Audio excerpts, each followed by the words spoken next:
ലഡാക്കിലും ജൻസികൾ തെരുവിലിറങ്ങി. അക്രമങ്ങളിലേക്കും police വെടിവെപ്പിലേക്കും നയിച്ച സംഭവത്തിൽ മരിച്ചത് 4 പേരാണ്.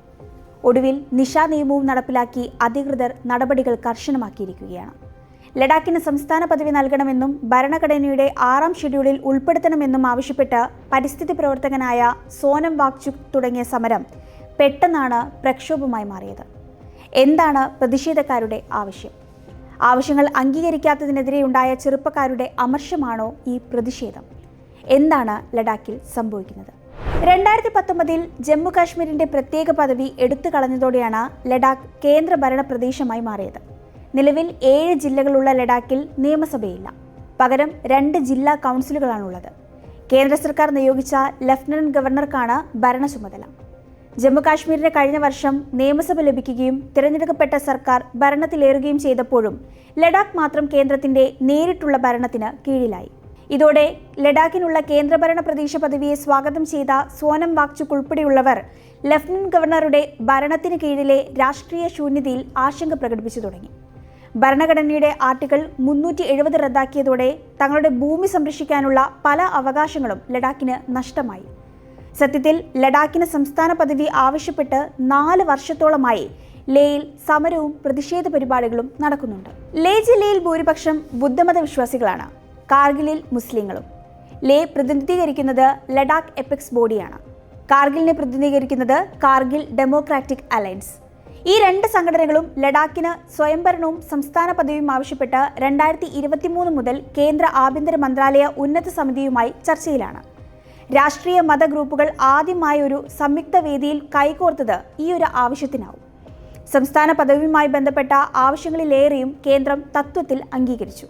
എന്നാൽ ഭരണഘടനയുടെ 6ാം വകുപ്പ് ബാധകമാക്കുന്നതും സംസ്ഥാന പദവിയും കേന്ദ്രം ഒരുമിച്ച് നൽകില്ലെന്ന് പറഞ്ഞതായാണ് റിപ്പോർട്ടുകൾ. ജമ്മുകാശ്മീരിൽ നിയമസഭാ തെരഞ്ഞെടുപ്പിന് കേന്ദ്രം തയ്യാറായതോടെയാണ് ലഡാക്കിൽ സംസ്ഥാന പദവി ആവശ്യപ്പെട്ടുള്ള പ്രക്ഷോഭത്തിന് ചൂടുപിടിച്ചത്. 2024 പകുതിയോടെ ലഡാക്കിലെ ജനങ്ങൾ ഡൽഹിയിലെ ജന്തർ മന്ദറിൽ ധർണ നടത്തുകയും സോനം വാങ്ചുക് ലേയിൽ നിന്ന് ഡൽഹിയിലേക്ക് കാൽനട യാത്ര നടത്തുകയും ചെയ്തിരുന്നു. ഈ വർഷം മെയ് മാസത്തിന് ശേഷം ഇത് സംബന്ധിച്ച ചർച്ചകളും നടക്കാതെയായി. ഈ സാഹചര്യത്തിലാണ് കേന്ദ്രത്തിന് മേൽ സമ്മർദ്ദം ചെലുത്താനായി LABക്ക് പിന്തുണയുമായി പരിസ്ഥിതി പ്രവർത്തകൻ സോനം വാങ്ചുക് സെപ്റ്റംബർ 10 ലഡാക്കിൽ നിരാഹാര സമരം തുടങ്ങിയത്. അദ്ദേഹത്തിന് ഐക്യദാർഢ്യം പ്രഖ്യാപിച്ച് ലേ അപെക്സ് ബോഡിയുടെ യുവജന വിഭാഗവും 35 ദിവസത്തെ നിരാഹാര സമരത്തിനൊപ്പം ചേർന്നു. സമരം തുടങ്ങി 10ാം ദിവസം കഴിഞ്ഞപ്പോൾ കേന്ദ്ര ആഭ്യന്തര മന്ത്രാലയം ഒക്ടോബർ 6 ചർച്ച നടത്താമെന്ന് അറിയിച്ചു. എന്നാൽ ചർച്ചകൾക്ക് വേഗം കൂട്ടണമെന്ന് പ്രതിഷേധക്കാർ ആവശ്യപ്പെട്ടു. ഇതിനിടെ നിരാഹാരത്തിലിരുന്ന 15 പേരിൽ 2 പേരുടെ ആരോഗ്യസ്ഥിതി മോശമായതോടെ ചൊവ്വാഴ്ച ആശുപത്രിയിലേക്ക് മാറ്റി. ഇതോടെ യുവാക്കളുടെയും വിദ്യാർത്ഥികളുടെയും നേതൃത്വത്തിൽ പ്രതിഷേധം ശക്തമായി. സമാധാനപരമായ അഭ്യർത്ഥനകൾ വർഷങ്ങളായി സർക്കാർ അവഗണിച്ചതോടെ നിരാശരായ യുവാക്കൾ തെരുവിലിറങ്ങി. ലേയിൽ നടന്ന പ്രകടനത്തിനിടെ ഒരു വിഭാഗം യുവാക്കൾ പോലീസിന് നേരെ കല്ലെറിയുകയും BJP ഓഫീസിന് തീയിടുകയും ചെയ്തതോടെ കാര്യങ്ങൾ കൈവിട്ടുപോയി. തെരുവിലിറങ്ങിയ പ്രതിഷേധക്കാർ കടകൾ അടപ്പിച്ചു. പോലീസ് വാഹനങ്ങളടക്കം കത്തിച്ചു. ഒട്ടേറെ കടകൾക്കും കെട്ടിടങ്ങൾക്കും നാശമുണ്ടായി. ഇതോടെ പോലീസും അർദ്ധസൈനിക വിഭാഗവും സമരക്കാർക്കു നേരെ കണ്ണീർ വാതകം പ്രയോഗിക്കുകയും ലാത്തി വീശുകയും ചെയ്തു. പ്രതിഷേധത്തിൽ 4 പേർ കൊല്ലപ്പെട്ടു. 100 കണക്കിന് ആളുകൾക്ക് പരിക്കേറ്റു. ഒടുക്കം ലേ ജില്ലയിൽ ഭാരതീയ നാഗരിക് സുരക്ഷാ സംഹിതയുടെ 163ാം വകുപ്പ് പ്രകാരം നിരോധനാജ്ഞ പ്രഖ്യാപിച്ചു. ഇതോടെ 5 അതിലധികമോ ആളുകൾ ഒത്തുകൂടുന്നത് വിലക്കി. സമാധാനപരമായി നീങ്ങിയ പ്രതിഷേധം കൈവിട്ടു പോയതോടെ സോനം വാങ്ചുക് തുടങ്ങിയ നിരാഹാര സമരം ബുധനാഴ്ച നിർത്തിവെച്ചു. സമാധാനം പാലിക്കണമെന്നും അക്രമത്തിലേക്ക് പോയാൽ നമ്മുടെ ആവശ്യം നിരാകരിക്കപ്പെടുമെന്നും അദ്ദേഹം പ്രതിഷേധക്കാരോട് പറഞ്ഞു. കേന്ദ്രഭരണ പ്രദേശമായ ലഡാക്കിന് നിലവിൽ സ്വയംഭരണം നേടാനുള്ള അവകാശമില്ല. നിയമസഭയുടെ അഭാവം മൂലം സ്വയം ഭരിക്കാനും പ്രാദേശിക താൽപര്യങ്ങൾ സംരക്ഷിക്കുവാനുമുള്ള അവസരം കുറഞ്ഞു. ഭരണത്തിലും വികസനത്തിലും കേന്ദ്രം തീരുമാനമെടുക്കുമ്പോൾ തദ്ദേശീയരെ പരിഗണിക്കാതെ എടുക്കുന്നു എന്ന വിമർശനവും ശക്തമാണ്. നേരത്തെ നിലവിലുണ്ടായിരുന്ന തൊഴിലവസരങ്ങൾ, ഭൂമി അവകാശങ്ങൾ, സംരക്ഷണം എന്നിവ കേന്ദ്രഭരണ പ്രദേശമായി ചുരുക്കിയതോടെ ദുർബലമാവുകയാണെന്നാണ് പ്രദേശവാസികൾ പരാതിപ്പെടുന്നത്. തങ്ങളുടെ കാര്യങ്ങൾ സ്വയം തീരുമാനിക്കാനുള്ള അധികാരം ലഭിക്കുന്നതിനാണ് പ്രതിഷേധക്കാർ ലഡാക്കിന് സംസ്ഥാന പദവി ആവശ്യപ്പെടുന്നത്. വടക്കുകിഴക്കൻ സംസ്ഥാനങ്ങളിൽ ആദിവാസി വിഭാഗങ്ങളുടെ അവകാശങ്ങളും സ്വയംഭരണാധികാരവും ഉറപ്പു നൽകുന്നതാണ് ഭരണഘടനയുടെ 6ാം പട്ടിക. ഇത് പ്രകാരം രൂപീകരിക്കുന്ന ഓട്ടോണമസ് ഡിസ്ട്രിക്ട് കൗൺസിലുകൾക്ക് ഭൂമി, പിന്തുടർച്ചാവകാശ നിയമങ്ങൾ, സാമൂഹിക ആചാരങ്ങൾ തുടങ്ങിയ വിഷയങ്ങളിൽ നിയമങ്ങൾ നിർമ്മിക്കാനുള്ള അധികാരം ലഭിക്കും. നികുതി പിരിക്കാനും പ്രാദേശിക വിഭവങ്ങൾ കൈകാര്യം ചെയ്യാനും തുടങ്ങി ഗവർണറുടെ അനുമതിയോടെ സംസ്ഥാന നിയമങ്ങളെ മറികടക്കുന്ന നിയമങ്ങൾ പോലും നിർമ്മിക്കാനുള്ള അധികാരവും ഇവർക്കുണ്ട്. നിലവിൽ ലഡാക്കിന് ഓട്ടോണമസ് ഹിൽ ഡെവലപ്മെന്റ് കൗൺസിലുകൾ ഉണ്ടെങ്കിലും അവയ്ക്ക് ജില്ലാ തലത്തിലുള്ള ആസൂത്രണത്തിനും വികസനത്തിനും മാത്രമുള്ള അധികാരമാണുള്ളത്.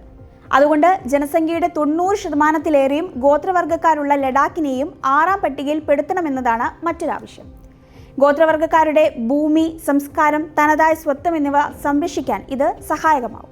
വർദ്ധിച്ചു വരുന്ന തൊഴിലില്ലായ്മയും സർക്കാർ നിയമനങ്ങളിലെ മെല്ലെപ്പോക്കുമാണ് ലഡാക്കിൽ ചെറുപ്പക്കാർ നേരിടുന്ന പ്രധാന പ്രശ്നം. ഒരു സർക്കാർ സർവേ പ്രകാരം ലഡാക്കിലെ 26.5% ബിരുദധാരികളും തൊഴിൽ രഹിതരാണ്. കേന്ദ്രഭരണ പ്രദേശങ്ങളിലും സംസ്ഥാനങ്ങളിലും ഏറ്റവും ഉയർന്ന തൊഴിലില്ലായ്മ നിരക്കുള്ളതും ലഡാക്കിലാണ്. ഈ പ്രശ്നം പരിഹരിക്കുന്നതിനായി ലഡാക്കിനായി ഒരു പ്രത്യേക പബ്ലിക് സർവീസ് കമ്മീഷൻ സ്ഥാപിക്കണമെന്നും പ്രതിഷേധക്കാർ ആവശ്യപ്പെടുന്നുണ്ട്. ഇതുവഴി പ്രാദേശിക ജനങ്ങൾക്ക് സർക്കാർ ജോലികളിൽ കൂടുതൽ അവസരങ്ങൾ ലഭിക്കും. നിലവിൽ ഒരു പാർലമെന്റ് സീറ്റ് മാത്രമുള്ള ലഡാക്കിന് കേന്ദ്രത്തിൽ കൂടുതൽ പ്രാതിനിധ്യം ഉറപ്പാക്കാൻ 2 സീറ്റുകൾ അനുവദിക്കണമെന്ന ആവശ്യവും പ്രതിഷേധക്കാർ ഉയർത്തുന്നുണ്ട്. സോനം വാങ്ചുക്കിന്റെ സമരവും പ്രസംഗങ്ങളുമാണ് നിലവിലെ പ്രതിഷേധത്തിന് കാരണമായതെന്നാണ് ആഭ്യന്തര മന്ത്രാലയം കുറ്റപ്പെടുത്തുന്നത്. അദ്ദേഹത്തിന് പിന്നിൽ കോൺഗ്രസ് ആണെന്നും പ്രതിഷേധം അക്രമസക്തമായപ്പോൾ ഒപ്പമുള്ളവരെ നിയന്ത്രിക്കാതെ സോനം വാങ്ചുക് നിരാഹാരം അവസാനിപ്പിച്ച് തന്റെ ഗ്രാമത്തിലേക്ക് മടങ്ങിയെന്നും ആഭ്യന്തര മന്ത്രാലയം കുറ്റപ്പെടുത്തി. അക്രമം ഒരു വലിയ ഗൂഢാലോചനയുടെ ഭാഗമാണെന്നും BJP അവകാശപ്പെടുന്നുണ്ട്. എന്നാൽ പ്രതിഷേധത്തിന് പിന്നിൽ രാഷ്ട്രീയ പാർട്ടികളുടെ ഇടപെടലില്ലെന്നാണ് സോനം വാങ്ചുക് വ്യക്തമാക്കിയത്. കേന്ദ്രത്തിന്റെ ഉദാസീനത യുവാക്കൾക്കിടയിൽ വലിയ അമർഷമുണ്ടാക്കിയിട്ടുണ്ടെന്ന് സോനം വാങ്ചുക് നേരത്തെ മുന്നറിയിപ്പ് നൽകിയിരുന്നു. അസ്വസ്ഥരും നിരാശരുമായ ജെൻസിയാണ് പ്രക്ഷോഭം നടത്തിയതെന്ന് അദ്ദേഹം കഴിഞ്ഞ ദിവസം വാർത്താ സമ്മേളനത്തിൽ വ്യക്തമാക്കിയിരുന്നു. 2020-ൽ BJP നൽകിയ വാഗ്ദാനങ്ങളിൽ നിന്ന് യു-ടേൺ എടുത്തതും യുവാക്കൾക്കിടയിലെ വർഷങ്ങളായുള്ള തൊഴിലില്ലായ്മയുമാണ് ആക്രമണത്തിന് കാരണമെന്ന് അദ്ദേഹം ദേശീയ മാധ്യമങ്ങൾക്ക് നൽകിയ അഭിമുഖത്തിലും പറഞ്ഞിട്ടുണ്ട്.